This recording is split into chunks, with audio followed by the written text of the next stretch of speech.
I know that you have unlimited potential in you. I know that you have something to give to the universe. WTTW brings Les Brown to Chicago. This incomparable motivator of hearts and minds is coming to the UIC Pavilion Tuesday, April 7th. For tickets, call 312-559-1212 or visit your nearest Ticketmaster outlet. Hello, this is Les Brown. On April the 7th, I hope to see you. And I'll report on a vote today concerning the continued and restricted use of silicone breast implants by the FDA. That's our news at 5.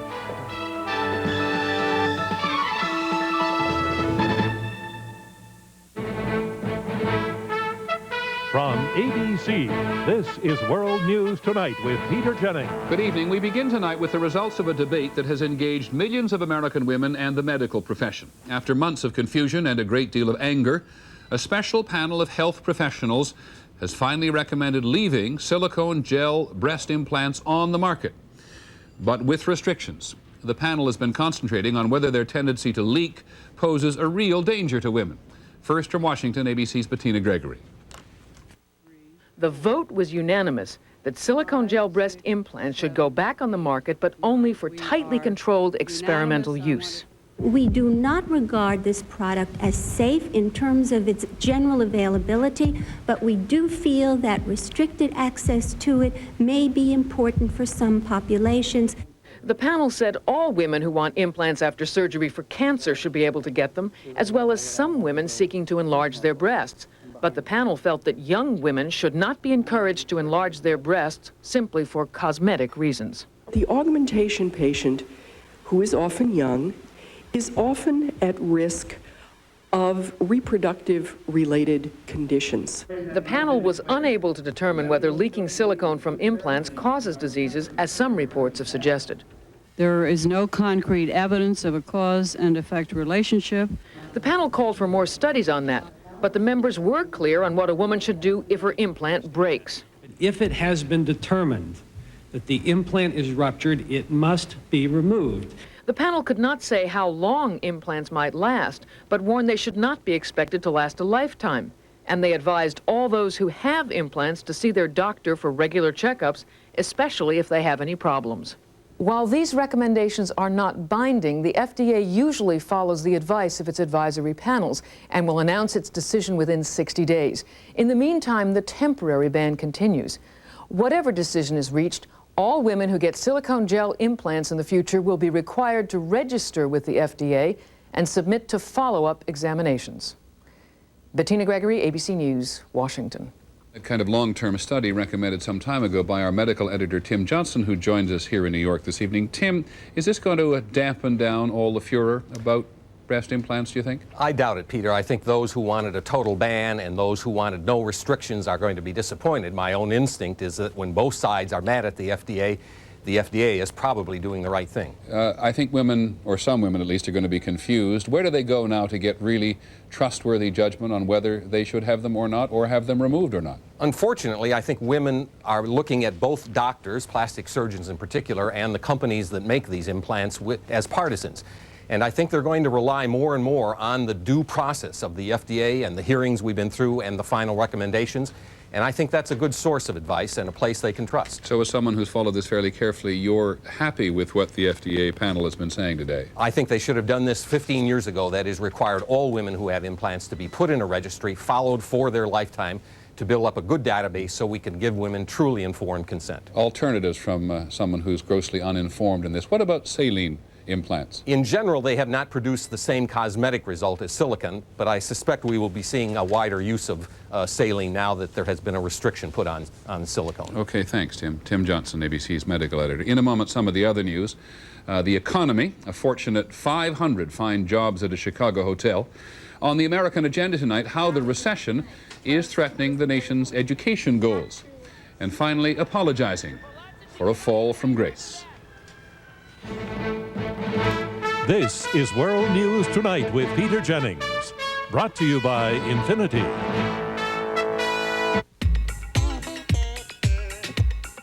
Well, here's something. Two successful CPAs, obviously on a business-related trip, huh? If it doesn't look like a bean counter's car, that's because it's not. This is a driver's car, pal. and infinity. And that is one confident lady. Do you see that? She didn't even get a receipt. Infinity. Makes you want to take up driving again, doesn't it? It's a comfort to know more people have taken Sominex over the past 30 years than any other sleep aid. Safe, simple Sominex. My granny's spaghetti recipe. With ordinary grated topping? Oops. Some are 1/3 fats and fillers, but Kraft is 100% grated Parmesan for 100% great taste. Granny would approve. In the economic news today, there is still no sign that the employment situation is getting much better. 450,000 Americans filed new claims for unemployment benefits in early February, and that is 18,000 more than the week before. Tonight on that subject, we want to follow up on a story we first reported on last month. Follow up on a scene, really, which for millions of Americans very quickly came to personify what it means to be unemployed. It was that very cold day in Chicago when thousands of people lined up for a handful of jobs at one hotel. The jobs have been filled. Here's ABC's Bob Jamieson. Welcome to the Sheraton. This time, the people in line outside the new Chicago hotel waited to begin their first day on the job. They are what a newspaper called the Fortunate 500, the 500 who were hired. They were chosen from the 9,000 people who stood for hours in snow and bitter cold just for a chance to apply for the jobs. May I please be the first to welcome you to the Sheraton Chicago. Dorothy Rawling, out of work for 4 years, is now able to get off welfare. And Sam Kimbrough, laid off 15 months ago as a security guard, is starting a better job in the Sheraton's convention department. For some who were hired, this is a better job than they have had before. But there are others who have had to settle for less because the recession took away their careers. 32-year-old Claudia Tucker had worked her way up from flight attendant to manager in 11 years at Midway Airlines. Then it shut down in November. She has an entry-level job in customer relations at the hotel at a fraction of her former salary. How do you feel about starting over? Nervous, scared, excited, just ready to give it all I've got now. 28-year-old Scott Lane lost his job in an electronics firm when it closed his division because of poor sales last year. He has been hired as a bartender. We're the lucky ones. It's tough. Do you feel lucky? Yeah, I'm lucky to have a job. Economist Diane Swank says that is true for more and more people. It's a tough environment. What we're seeing already is that people are starting now to lower their expectations. They're taking reductions in their standard of living.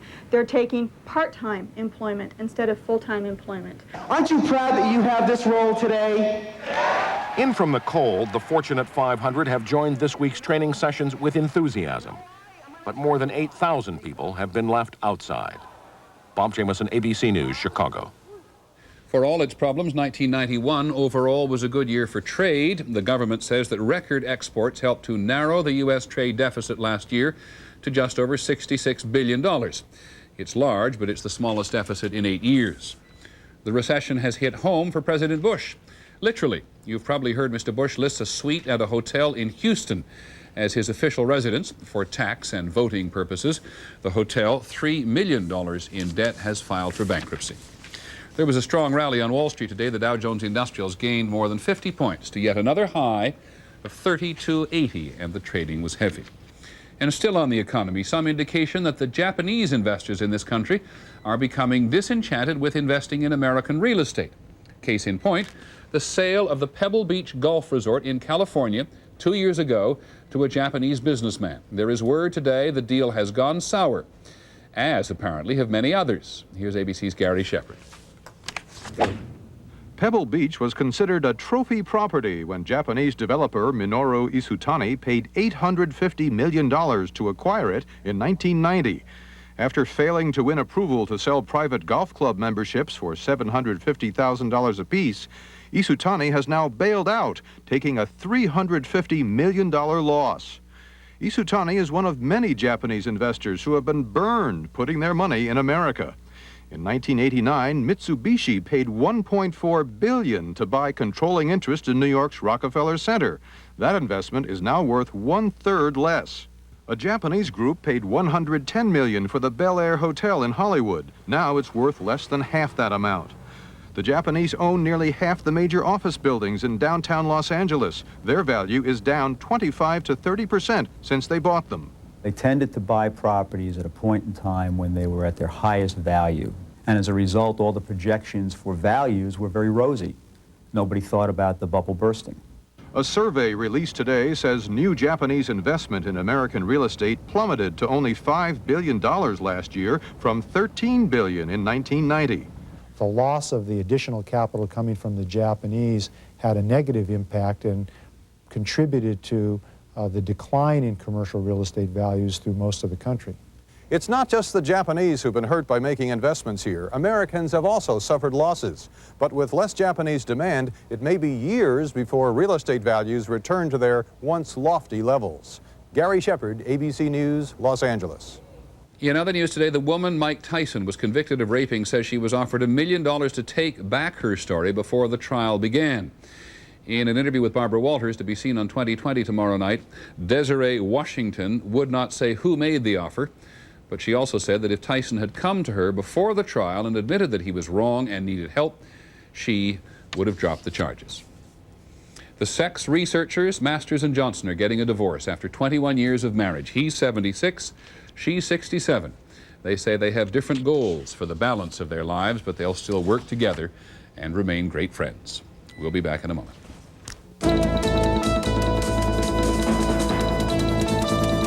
I wear a partial, this lateral incisor. I lost this. If you wear partials, you know what you've lost. But here's what you've really been missing. New Polidin for partials, with the power to clean the pearly part and the metal part in just 5 minutes. So get new Polidin for partials. Can't believe he broke it at the company picnic. Incredible. Our employee health plan covers him, right? Not deductibles or co-payments. So he has to lay out his own money. Gaps in your health plan can be costly. Aflac can help. Aflac is a leader in supplemental insurance with 35 years of dependable service. Today, employees of over 80,000 companies count on Aflac for the peace of mind to get on with life. Any ideas? Yeah, Aflac. Aflac, insuring over 35 million people worldwide. When I was little, I was always getting caught with my hand in the cookie jar. And I still love sweet things, like Sunsweet pitted prunes. So you see, nothing's changed, except my cookie jar. For painful gas, which would you choose? Your antacid or Gas-X, the tablet made for gas? It's extra strength, 100% simethicone to fight gas faster. Faster than your antacid. Fight gas right with Gas-X. Doctor. Is it right for me? Habitrol. It's a patch. Well, you know, the patch. Habitrol. Habitrol. You know, Habitrol. It's a patch. It's new. Habitrol. Ask your doctor about Habitrol, nicotine transdermal system. Thanks, doctor. In the Middle East, the Israeli military has been on the move inside Lebanon. The move between Israel and the Muslim militia today amounted to fighting. Hezbollah and the Israeli army have been trading rocket and artillery fire across the Lebanese border for nearly a week. Today, Israeli troops captured 2 villages they say have been used as bases by Hezbollah fighters. 2 Israeli soldiers and 4 militiamen were killed. Here's ABC's Dean Reynolds. All day long, Army guns pounded Hezbollah positions north of the Israeli-controlled security zone in southern Lebanon. Ground forces and helicopter gunships tried to destroy launch sites for the 100 Katyusha rockets that have landed in or near northern Israel since Sunday. Panic-stricken Lebanese villagers left the devastated area to the control of Hezbollah militiamen, who fought intense gun battles with the Israeli troops. UN peacekeeping forces who attempted to stop the Israeli advance were brushed aside, and 4 UN soldiers from Fiji were wounded in a crossfire. Although they sent in reinforcements at midday, the Israelis insisted this was not a full-scale invasion. This is a very limited operation for a limited period of time and is of limited scope. That was meant as a signal to the 40,000 Syrian forces in Lebanon that they could relax, that there is no Israeli intention to expand the conflict. While this is a military operation, it does have a political impact. It comes right at the start of the general election campaign here, an election that is expected to be dominated, as usual, by the issue of national security. Israel's Labor Party has just replaced its relatively dovish leader, Shimon Peres, with former Defense Minister Itzhak Rabin as a way to attract security-minded voters.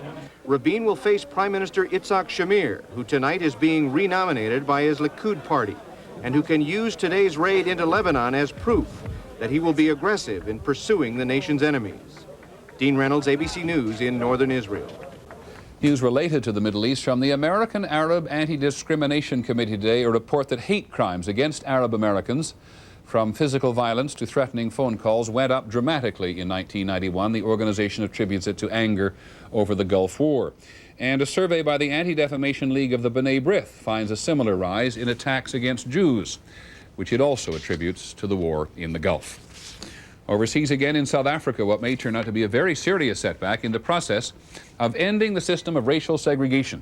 The ruling National Party has lost an important election for a seat in Parliament, which it has held for 40 years. The National Party has lost to the Conservative Party, which is committed to preserving white power. ABC's Don Kladstrup reports from South Africa. Only hours after the Conservative Party's stunning victory, its members declared their party now speaks for most white South Africans. President de Klerk challenged them to prove it. A referendum is... De Klerk told white members of Parliament he would hold a referendum as soon as possible to let white voters decide whether he should move ahead with his plans to share power with blacks. On national television, he vowed to resign if the vote went against him. We cannot be tainted, even by an impression, however wrong it might be, that we do not have a mandate and that we do not represent the power base which elected us. But those who oppose what de Klerk has done so far say that's exactly what yesterday's by-election means. Stop. It shows that de Klerk has got no mandate. The people, the whites, has discarded him. He's got no mandate at all. Some see yesterday's election not as an endorsement of the right, but as a reflection of the uncertainty among many whites about where President de Klerk is leading them. White South Africa is not moving clearly to the right. No, White South Africa is standing still and saying, hey, where are we going? But if de Klerk is defeated and forced to resign, many other whites fear the worst. If we lose, then we can probably say goodbye to the country. I think de Klerk is holding the whole thing together at the moment in this country, And if he goes? If he goes, who will hold the place together? Until the referendum takes place, that's a question no one can really answer. Don Kladstrup, ABC News, Johannesburg. In Belfast, Northern Ireland today, supporters of the Irish Republican Army threw firebombs at police and set cars on fire. It was a demonstration against the U.S. decision to deport Joseph Doherty. He was forced to leave the U.S. yesterday and was taken back to the British prison in Belfast from where he escaped 10 years ago. Doherty was a member of the Irish Republican Army when he was convicted of killing a British officer. A leader of the extreme right wing in El Salvador, Roberto D'Aubuisson, died today of cancer. D'Aubuisson was often accused of being behind the death squads that killed thousands of suspected leftists in El Salvador during the 1980s. He was only 48. We'll be back in a moment. Have you had your V8 today? Did you know that V8 juice has less than half the calories of that apple? Wow. Did you know that V8 has more vitamins A and C than that tossed salad? Wow.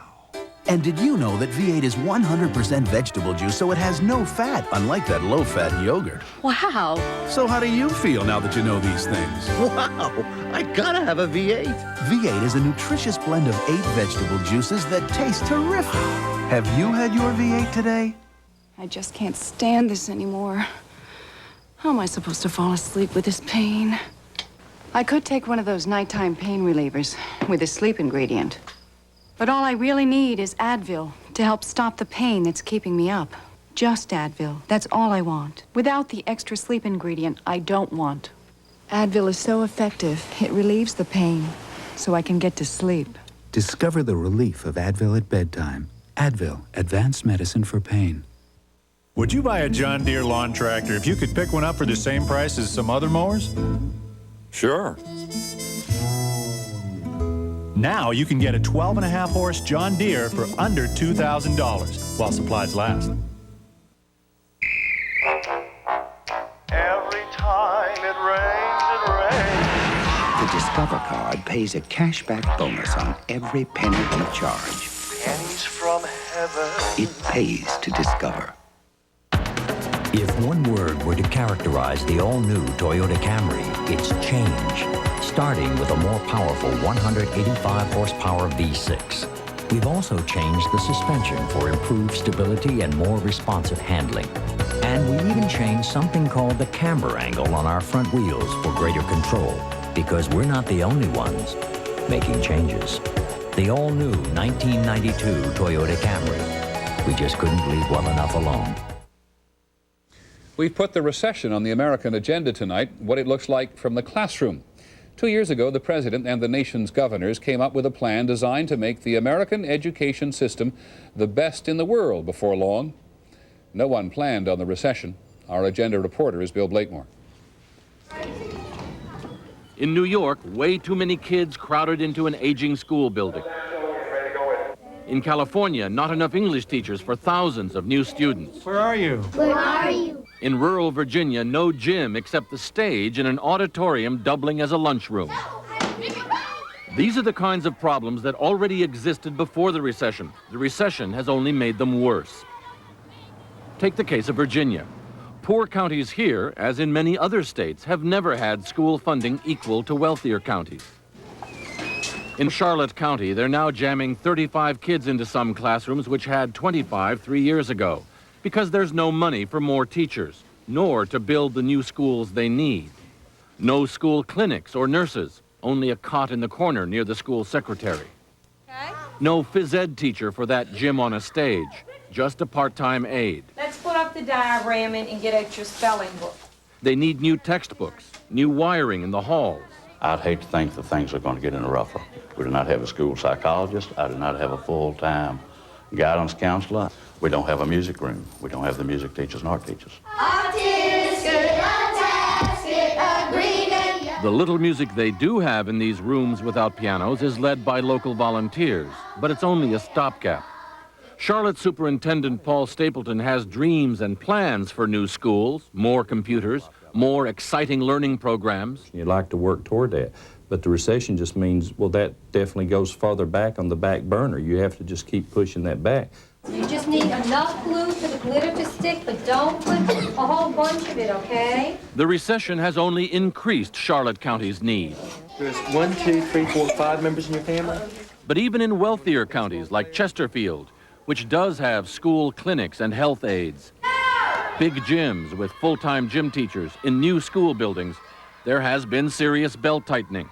Class sizes have started to creep up because although there are more students each year, there's no money for more teachers, which principals tell us would be their first priority.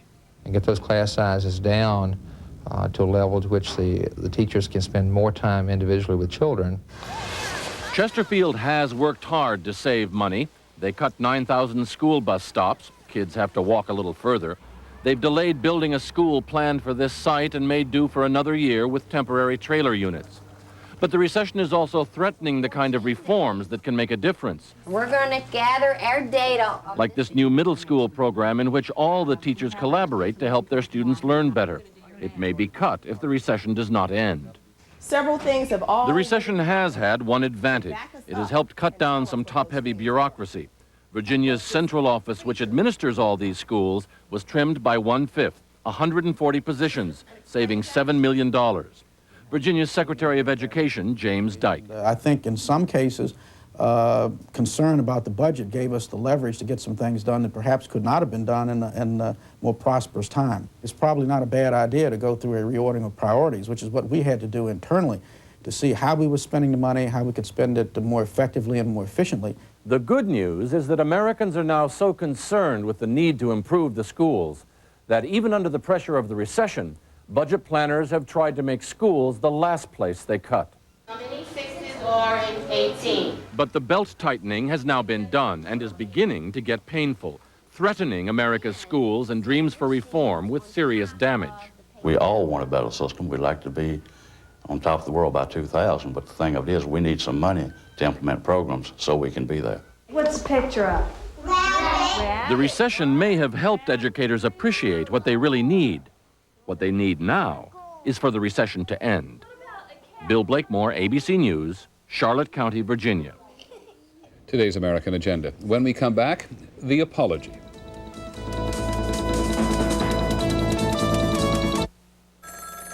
You've just poured yourself a bowl of Kellogg's Crispix when?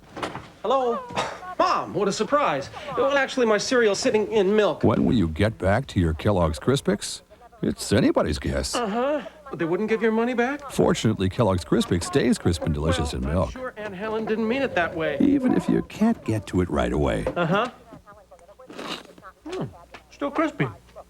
You're absolutely right, Mom. Kellogg's Crispix, the taste that waits for you. Imagine a rent-a-car company that offers special delivery right to your door. That's Enterprise. Here, let me help you. Enterprise, a special rent-a-car company that gives you special delivery. To help relieve her heartburn, regular Rolaids uses an aluminum salt, but his antacid is Tums, and Tums has calcium. Something my body needs anyway. I like that. Tums. It's like a Swiss Army knife. Durable, reliable, versatile. Hatch goes up, seats go down. Downshifting into a curve, I can feel the GT's 16 valves kick in. Kicking and screaming. Well, you know kids. But my Escort wagon gives them room to spread out. Outstanding value. Finally, a sophisticated car I can afford. Ford Escort, America's most popular small car, for a lot of good reasons. Now with financing as low as 2.9 for up to 48 months. Gay and Sasha, healthy orphans drugged and warehoused in mental wards, along with thousands of others. Where in the world could this happen? This is a picture of ultimate human tragedy. Primetime takes you there. Tonight. Finally this evening, the apology. We were quite surprised today when we heard that the Japanese figure skater Midori Ito had made a formal apology after she fell at the Olympics last night. And so we asked ABC's Bill Redeker, who's based in Tokyo for us, whether this was common practice. A lot of skaters, after a fall like this, would blame themselves. But Midori Ito went even further and apologized to all of Japan. I am sorry. I made a mistake, she said. No one questions her sincerity, but apologies are almost automatic in Japan. Every day, everywhere, everyone here says they are sorry. Apologizing is so much a part of Japanese culture that foreign executives who want to do business here now go to school to learn the technique. But instructor Eiichi Shiraishi admits saying you are sorry does not mean you have done something wrong. I believe in most cases the phrase "I'm sorry" or "sumimasen" is often used to be diplomatic. People here don't always mean that they are truly sorry. Which brings into question the sincerity of Japan's recent apologies. Was Prime Minister Miyazawa really sorry when he apologized for questioning Americans' work ethic? And did the emperor really mean it when he apologized last year for Japan's occupation of Asia during World War II? Linguistics professor John Maher says, look beyond the words. The question is not the words themselves, it's the person behind the words, who's saying it, and what they mean by it, and what the apology is going to do. By that measure, Japanese apologies sometimes ring hollow. Example, a month ago, Japanese Prime Minister Miyazawa visited South Korea and said he was sorry that Korean women had been forced to provide sex for Japanese soldiers during World War II. There were hints Japan would back up its apology in some material way. But today, the Japanese Foreign Ministry said there would be no compensation at all for those women. Bill Redeker, ABC News, Tokyo. And that is our report on World News Tonight. I'm Peter Jennings. Good night. This has been a presentation of ABC News. More Americans get their news from ABC News than from any other source. Thursday on Columbo. Will you marry me? There can't be any connection between her deciding to get married and her being dead. Could there? Just tell him the truth. Peter Falk in Murder in Malibu, Thursday at 8, 7 Central. Prime Time Live, tonight at 9 only on Channel 7. This is Eyewitness News with Floyd Kalber, Steve Deschler's weather, Tim Weigel with sports, and the Eyewitness News team. Good evening, Chicago. Well, they signed the agreement in Chicago this morning. Mayor Richard Daley gave up some control over O'Hare and Midway airports. In return, the mayor got the support of Jim Edgar, the governor of Illinois, for a new airport on the mayor's Lake Calumet site on Chicago's southeast side. Paul Meinke is here with all of the details. Paul? Floyd, the deal may have been signed, but the dealing is far from over. The Bi-State Site Selection Committee will vote Monday morning to pick Lake Calumet, ending 6 years of study on where to put a new airport. But picking a site and actually building the airport are two entirely different things. The governor and mayor know that, but figure their agreement will allow the project to finally take place. Exhibited symptoms of cholera, and one of them, an elderly man, has died. The priority now, locate the other passengers. We need to get out at this point in time is any person who was on flight 386, Aerolíneas Argentina, on 2/14/92 should call us, and especially if they have had any signs of diarrhea, they should report to their doctor that they may have been exposed to cholera. Spokesman for the airline says contaminated food may have been brought aboard during a stopover in Peru. Entertaining. We tell jokes, I do tricks with my fellow candlesticks. Come on and lift your... From ABC, this is World News Tonight with Peter Jennings. Sitting in tonight, Carol Simpson. Good evening. We begin with presidential politics tonight. Candidates from both parties heading where the votes are. For the Democrats, it's west. For the Republicans, south. Both President Bush and his challenger, Patrick Buchanan, were in South Carolina, which has its primary in 2 weeks. Mr. Buchanan promised to give the president what he called the battle of his life. Mr. Bush, after the scare in New Hampshire, will spend a lot of time in the field these next few weeks, fighting back. ABC's Ann Compton is in Charleston, South Carolina. The Southern Republican establishment, which remains fiercely loyal to George Bush, invited him to deliver the keynote address. But it refused to give Patrick Buchanan any invitation to speak until Sunday. Buchanan came to Charleston anyway today to challenge the president from a hotel down the street. So we decided we would just come anyhow and crash the party. Casting himself as the true heir to Ronald Reagan's conservatism, Buchanan challenged the president to a fight through the Southern primaries. But we are here, and we're going to travel through South Carolina, and we're going to travel through Georgia, which is a crucial primary state about 10 or 12 days from now. And I think we're going to do well. I think we're going to surprise folks down here as we surprise the entire world in New Hampshire. 2 days ago, President Bush said he would confront Buchanan. Today, he was back to his old strategy of ignoring him. Instead, he went after Democrats in Congress, rejecting their economic recovery plan because it has higher taxes. If the Democrats send me this nonsense they're talking about now, I will send it right back. I will veto it the minute it hits my desk. So far, the Bush campaign is also ignoring Buchanan in its commercials that have just hit the air in Georgia. They were filmed in the one location Pat Buchanan cannot match, the Oval Office. The Bush campaign is trying to decide its strategy state by state, remaining presidential where Buchanan is not a factor, but getting tough with him where Buchanan's money and grassroots organizing could become a threat. Ann Compton, ABC News, Charleston, South Carolina. For the Democrats, the next major test will be in South Dakota. Unlike New Hampshire, which is used to being in the spotlight every 4 years, South Dakota is usually an also-ran, a breather between much more important primary battles. Not this year. Here's ABC's Judy Muller. In South Dakota, they're calling it the battle for the heartland. But for Bob Kerrey and Tom Harkin, it is a battle for survival. Kerrey, the senator from Nebraska, must win in his neighboring state or see his campaign run out of gas.